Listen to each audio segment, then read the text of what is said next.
Welcome. Welcome to 30 Minutes of Wisdom, Rising in Consciousness and Mindfulness. I'm Veronica Carrera, the creator and producer of the show. 30 Minutes of Wisdom is about rising in consciousness and connecting to our most authentic self. And to do that, we're going to have a powerful discussion today. But first, let me introduce you to my wonderful co-host, Loni Olasava. Hello. Hi, everyone. Thank you, Veronica. Thank you for inviting me back to co-host your show with you. I'm very excited to be here with you and with all of the viewers. And I am really stoked and excited and personally just elated for our guest today. And now you can actually see our guest, the one and only Scott Shute, Head of Mindfulness and Compassion Programs at LinkedIn. So amazing to have you here, Scott. Thank you for having me. It's so good to be here. And hi, everybody. Good to see you. All right. So, audience, I know that you're watching and you have been waiting for this moment to learn from Scott Shute. Particularly, I have personally been reading this book and it's phenomenal.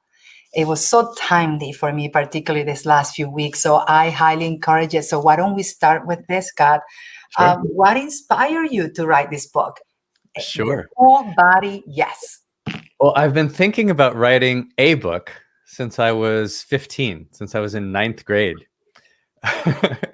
And every time in my life I would sit down to write, it's like, it's just not quite there yet. And I was doing a speaking event with my friend Soren in December of 2019. And we were driving home and my friend gets this funny look on his face and he looks at me and he goes, "The universe has told me to tell you it's time to write your book."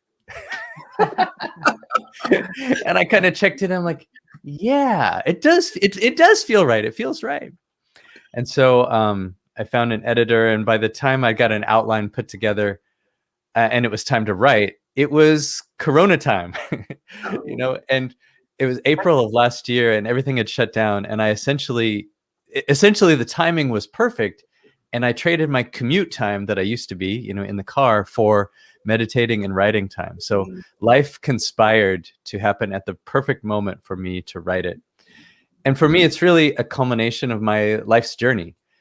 It follows a teaching arc. So it's the things that I teach at work about essentially how to be compassionate.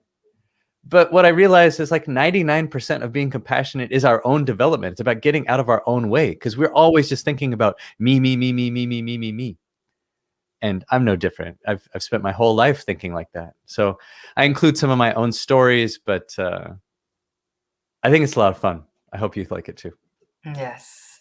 And I have to say that one of the people who endorsed the book is Ryan Rolansky, the CEO of LinkedIn. And what did he say? Scott gives you the secret sauce that will help you transform your work and life from the inside out. What a wonderful endorsement, Scott. Nice. It's pretty good. Pretty good. Yeah, I think that, we often, well, I'll quote Rumi. I like to quote Rumi. I quote Rumi a lot in the book. I love Rumi. Yes. And Rumi says, yesterday I was clever and I tried to change the world. And today I am wise and I'm working on myself. So when we think about our work or our world, right? I mean, look, this book is about life. I just happen to be a business guy. So some of my stories are about business. It's not one of those boring business books. It's about life. But when we think about our work or our lives and we're not happy with them, the shortest shortcut to our own happiness is to change ourselves. And when we change ourselves, then we find we have much more strength to deal with whatever's going on outside in our lives. Because sometimes those are, let's be real, like sometimes those are really hard as well. So let's talk about your spiritual journey. Yeah. Your book, you talk about growing up in a small town where being different is an insult. Different is scary. Different is dangerous. But when you were 13 years old, your older brother comes home after traveling for some time and he shares hesitantly that during his travels he found a different spiritual path. What was so captivating for me, it was that the 13-year-old Scott, when he listens to his brother, he weeps. Mm. And you say, I have found what I have been searching for. I have found my truth. And my truth doesn't need to be anyone else's. Mm-hmm. A Yeah. young, wise man. Wow. Tell us about this truth. Wow. Yeah. So I had been asking questions of my parents and of my pastor that I just didn't like the answers to, and I just felt like there was something else. There was something different. Like I just believed that the world worked a little bit differently than I was being taught. And when my brother shared this different spiritual path, yeah, I just started weeping.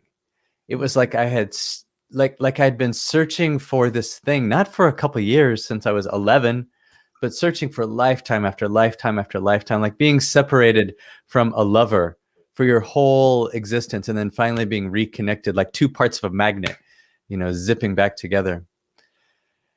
And like you said, I said, it doesn't, I don't need it for it to be anybody else's truth. It's like, this is what I believe, right? And one of the things I believe is that I am an expert in my own experience. I'm not trying to be an expert at anything else other than my own experience. And if that's helpful for other people, which I think it is sometimes, then fantastic. But I'm not trying to convince anybody of anything. But I do have a certain viewpoint on how the world works. Now, I will also caveat that everything that we do at LinkedIn from my role of head of mindfulness and compassion is totally secular. And while I came at this whole journey from a spiritual perspective, everything we do at LinkedIn respects people's worldviews and their own belief systems, even if they don't have a belief system. But there's something about that grounding for me and for all of us of knowing what our truth is. And as we get closer and closer and closer to that truth, we start living our truth in every decision that we make, whether it's the job we take or the relationships we start or end or the choices we make for breakfast and everything in between. When we really live in that truth and we set ourselves free, right? When we live in that truth, we're stronger inside and it matters so much less what other people think, right? I've spent my whole life trying to get external validation while trying to build that inner strength. That's super powerful. It's the truth that sets you free. Yeah, absolutely. I couldn't agree more. Scott, something that's so beautiful about your book is as you articulate your experiences, it comes to life. Like even in reading your book, I took myself back to when I was 6 years old in my backyard and there was a big tree and I would look up in the sky and try to figure out, what was my purpose. And I didn't even really remember that until I read your book and came to what you were experiencing and knowing that I had those similar experiences as well. It was just so enlightening. Yeah. And then another thing in your book that's really cool is you talk about your journey of your aspirations, right? You're aspiring to be an engineer since second grade, which, wow, that's phenomenal.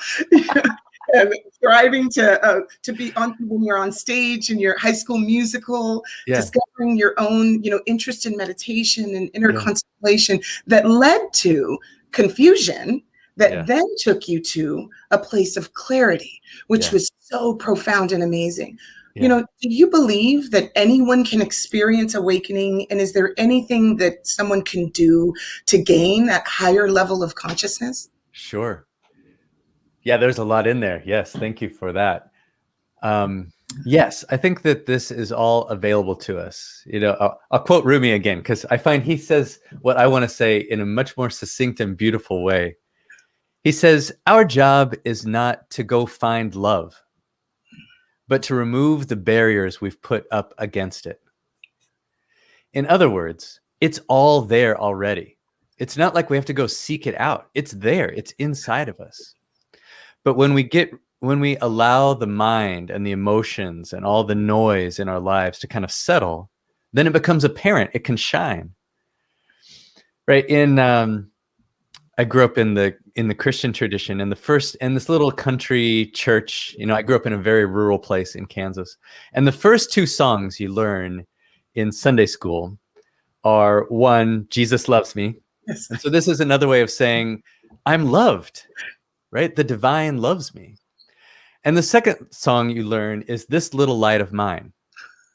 I'm going to let it shine is how it goes, right? These are basically the whole lyrics. Well, if you think about that, if I shine my light, right, then this is what's happening. I'm rising in consciousness. I'm experiencing this enlightenment or whatever it is. And it's not something that we have to wait for. We don't have to wait till we pass on to some other place, right? It's available right now. It's available to all of us. It's just a simple matter, of just letting everything else kind of settle and tapping into that thing that's already there. I love that. So true. Those are two of my favorite songs, by the way. I still hum them in my head. So some things never leave you. Right.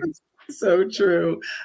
Something else that is so admirable about, your demonstration is in your book is you talk about your ability to live out your purpose. And, in that you actually have to make decisions. You express in your book the decisions that you've made in life, and they've brought you to where you are and who you are today. Some of them being hard decisions. How do you approach the hard choices that you've made? And did they ever feel wrong? And how did you work through that?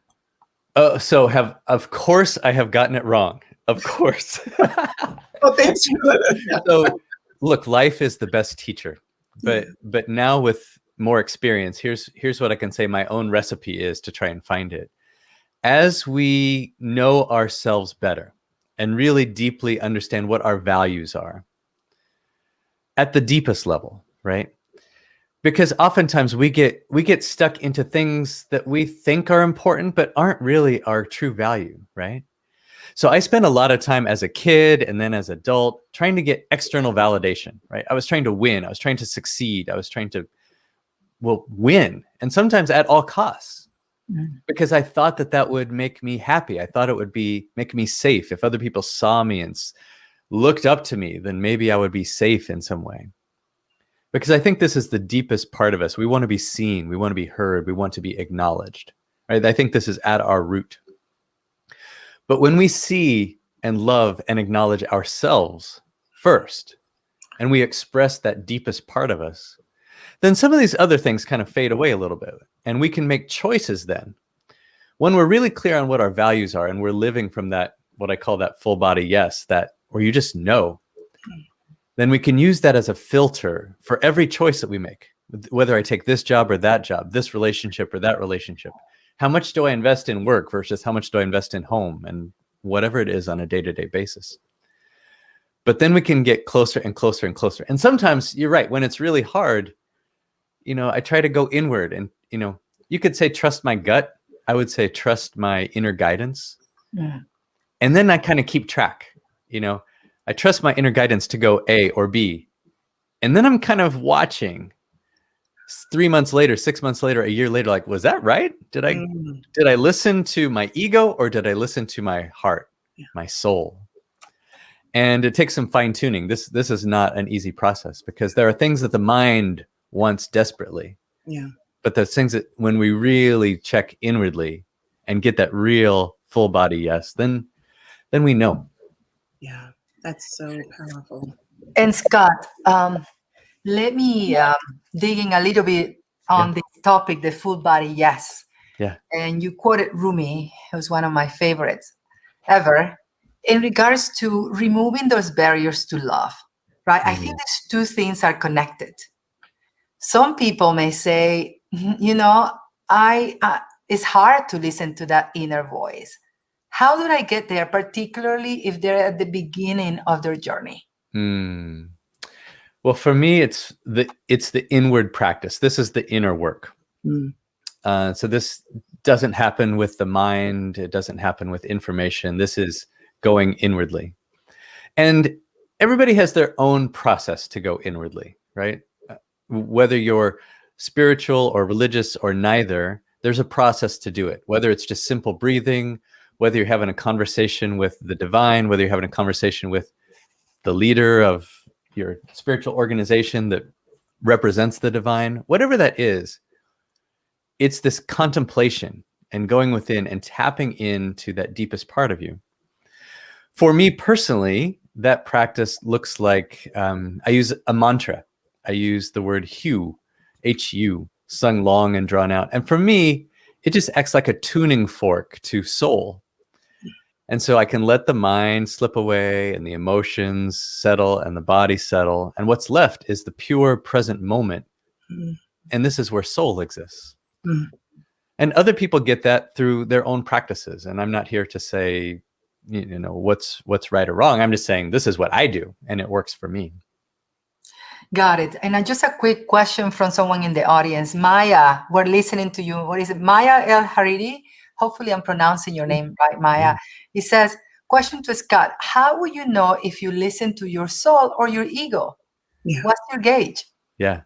I think this is where it takes practice. When we really know our values, when we really are tapped into our values, then we can feel it. But it takes practice, right? So you listen, you do it, and then maybe if you've kept a journal, you go back and say, oh yeah, 4 months ago I had to make this big choice, and here's what I chose, and does it still feel right? Or it's like, oh, I'm gotten off track. One of the ways I use to make this decision is the following exercise. So you can try it. We can all try it together if you like. Think of a decision you have to make, and it's between two choices. And so get really, this could be about breakfast, or it could be about something like really powerful, like should I stay at this job or leave this job or this relationship? But pick your two things and be really clear on what is A and what is B. All right, so you have A and B. All right, now just close your eyes a little bit. Take a deep breath. And imagine that you've chosen A, right? Let this roll around in your mind. This is your life. You are the person who has chosen A. Maybe just fast forward it. What does it mean in your life? What are the knock-on implications? All right, then take a deep breath in and out and let it go. All right, we need a palate cleanser. So think about an orange rhinoceros for just a second.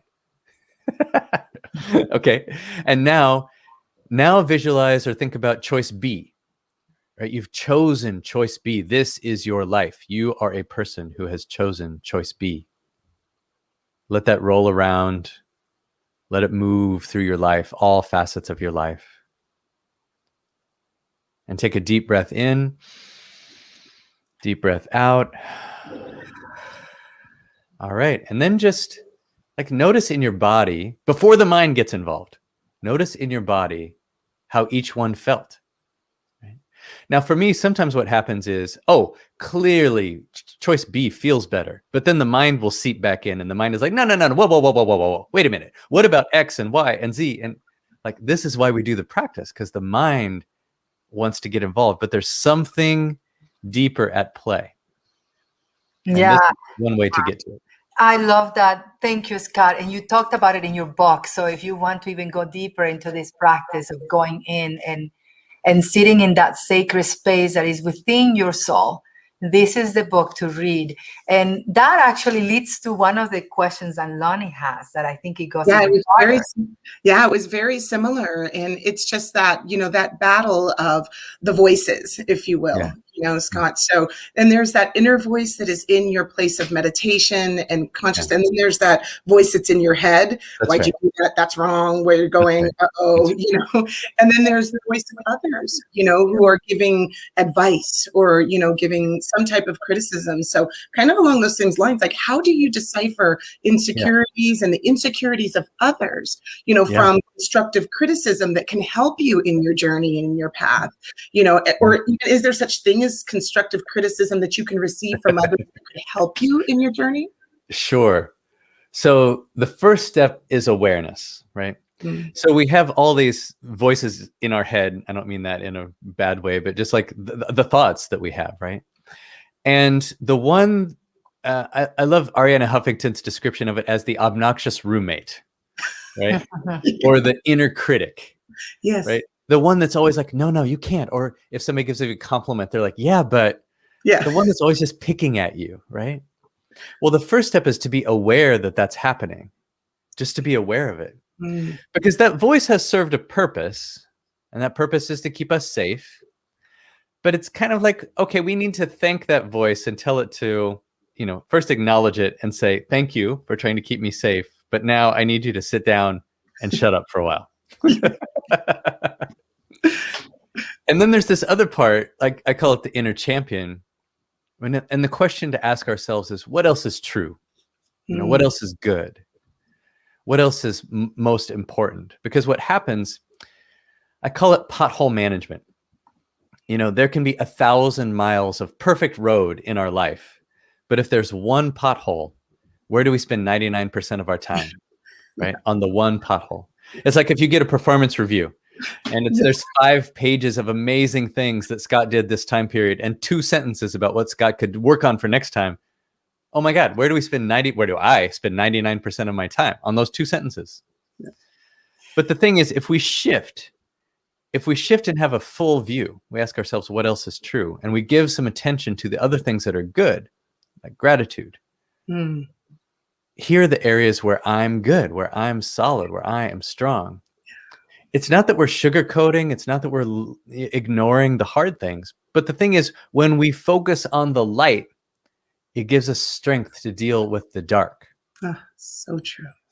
And so one of the practices that I talk about in the book, is just putting your hand on your heart and saying your name followed by, I love you. And for many of us, this feels weird, but it's really, really powerful. It's actually a great way to start your day when you're doing your hair, makeup, or shaving or whatever. Look at yourself in the eyes. Big breath and hand on heart to say, I love you. I love you. Yeah. And we can build this strength. And when we build this strength, it makes us easier to hear that voice. Yeah. Scott, thank you for that. There is one thing that I wanted to, is a quote from your book that I wanted you to expand on a little bit more. And I think it goes with what you just mentioned. Life never gives us more than we can handle, but sometimes it is more than we can handle using the tools and habits that we have adopted. That's right. Yeah. So I think this is how it works, right? I think about my own life. There was a period in my life where my job was eliminated 3 times in 4 years, right? This was kind of a dark time in my career. But in that time, what happened was I went to go get new skills. I was so mad. I was so frustrated. I was so angry. It's like, fine. I had to do something different. And so I went to get new skills. In my own case, I got coaching certified a couple times. I went to do this thing called neuro-linguistic programming and learned all about that. I started a business. I started a startup company on the side that tried to help people get coaching and match them with coaches. Nice. And none of those things turned out to be exactly what I was supposed to do in life, but they all led me to my dream job. Like I ended up getting my dream job at LinkedIn because of those experiences. And it was because I had struggled. It was because things were hard. I had to go search for different answers. So now there's kind of this shift because I'm older and have more gray hair. I've seen enough cycles to say, oh, wow, when something's really hard, if I can do this kind of mental jujitsu and say, instead of feeling like, oh, wow, life is happening to me, I'm a victim in this situation. What if I took the attitude that life is happening for me? Like my job was eliminated, instead of being pissed off about it and trying to get back to the thing, instead saying, this is what is supposed to happen. Like, now what? What can I do? Like, maybe this is exciting instead of feeling frustrated about it. This is exciting. It's scary. It's super scary. But what can I do now? And when we shift this mindset, it opens up our lives. It opens up the possibilities of our lives. Because when we feel that things are hard, we tend to retreat. We get very small. But if we have this inner strength and go, okay, now what? I can't control the hands of cards that I'm dealt, but I for sure can control how I play them. Mm. And I try to live by that as well, Scott. It's like the universe is always working in synchronicity for your well-being, for your good, for your ultimate happiness. And I've been observing Lonnie. She's going, yes, and yes, as you speak. Lonnie, what's coming to you with what Scott has shared? Same, just the same, that conscious understanding and belief and that pause internally in yourself and knowing that the greater good, seeking for the greater good and pausing to allow the greater good to just manifest in you. I mean, it's been a journey that I've been on, over the past 5 some years. And I'm just very grateful to hear and see this energy, and your knowledge is just affirming, that's the right way of consciousness to be, to help with the balance of all of the hectic things that go on in life, and work and as, at home and, just in general, that grounding place does exist. So yeah, just a plus one. There's something powerful that you said. I'll paraphrase a little bit, but there's this progression. We move from life is happening to me. I'm a victim. Yeah. So life is happening for me. I can start to see that, there's something else. But then when I evolve and I have this strength, I have this inner strength and I'm tuned in, then life can happen through me. Oh, meaning I become a conscious co-creator with life, right? Yes. So I can wake up every day and say, I want to be a co-creator. Like, show me, what can I do? And that's such a more powerful, engaging way to be than just feeling like, I don't know what I'm doing here. Yeah. And it's selfless. Yeah. Yeah, I mean, Lonnie and I were just both want to respond to that because it's so beautiful. It's like transcending, right? That's and evolving, awakening to your higher self, right? Life is happening through me. So when my boss gives me some difficult feedback or the team that I lead gives me some difficult feedback, it's just know that this is happening for me. Yeah. When we are in a job that is hard or in a relationship that is difficult, even that is perfect. That's right. Because it needed to happen for our unconscious evolution. That's right. And let's not sugarcoat this. This is hard. Yeah. It's hard. This is extraordinarily hard. I talk about it like black belt level gratitude. Yeah. So as an example, I had this period of my life where I worked for a manager that we didn't get along that great, right? And so it was frustrating. And I had this realization, like, what if I shifted it? Like, I don't know if this is how the universe works, but what if I had chosen this person? Oh. What if, and how would I react if I had chosen them? Mm. So before I didn't want to go to our one-on-one meetings, right? But after I made this shift, I would go, and if they did something that really irritated me, instead of getting irritated, I'd stop and first I'd say thank you. Wow. Because you're triggering something in me. Why am I being angry? Why am I being frustrated? What is this triggering? And it allowed me to be aware. Mm.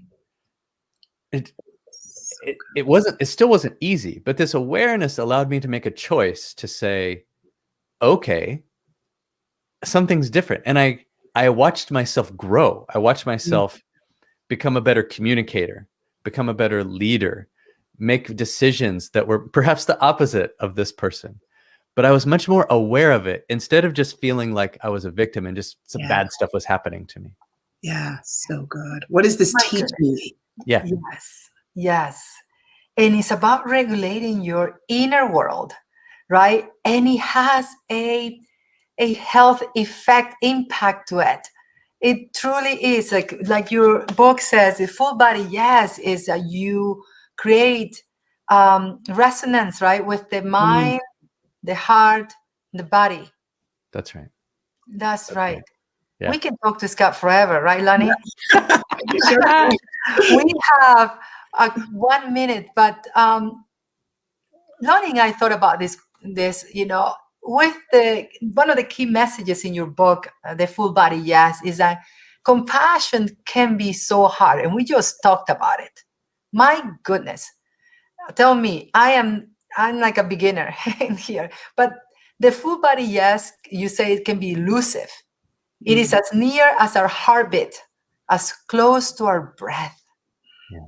So how do we practice compassion, Scott, in the workplace, given that this is the place where we are challenged the most? Sure. Answer that question and leave us with some final thoughts. Sure. Well, I think it starts with ourselves, because like I said, 99% of being compassionate for others is starting with ourselves. It's our own development. It's moving away from me, me, me, me, me, me, me, me. And when we have that inner strength, when we're strong in our own selves, wow, then we can start to be aware of other people and probably be more aware of how they're feeling and what they're going through, and have some, more awareness. That's the first step, is awareness. The second step is having a mindset of kindness towards them, or all the way you could say loving them. That's really hard, but let's start with a mindset of kindness toward them. And then the third is the courage to take action. In other words, doing the things that are hard. So all of these things work, whether it's at a work environment or in a relationship at home or at school or at wherever you are. It's no different. The workplace is just a different setting that we have these same principles. And it's all the same, right? It starts with ourselves. We know ourselves, we love ourselves, we take responsibility for ourselves.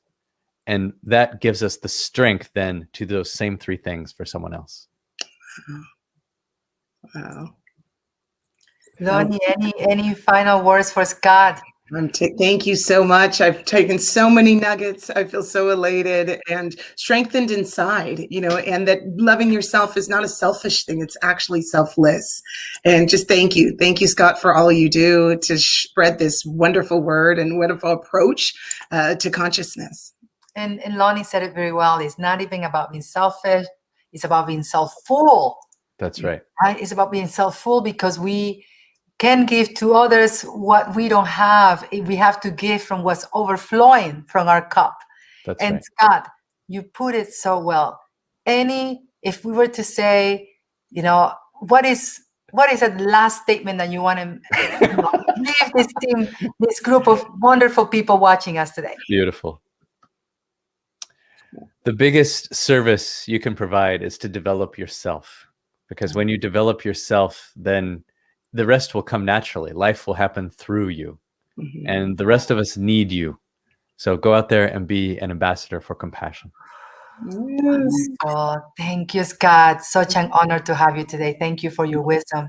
Thank you, Have a friends. wonderful Thank you, week, everyone. everyone. Good to see Okay, you take all. care. Bye, everyone. Bye-bye.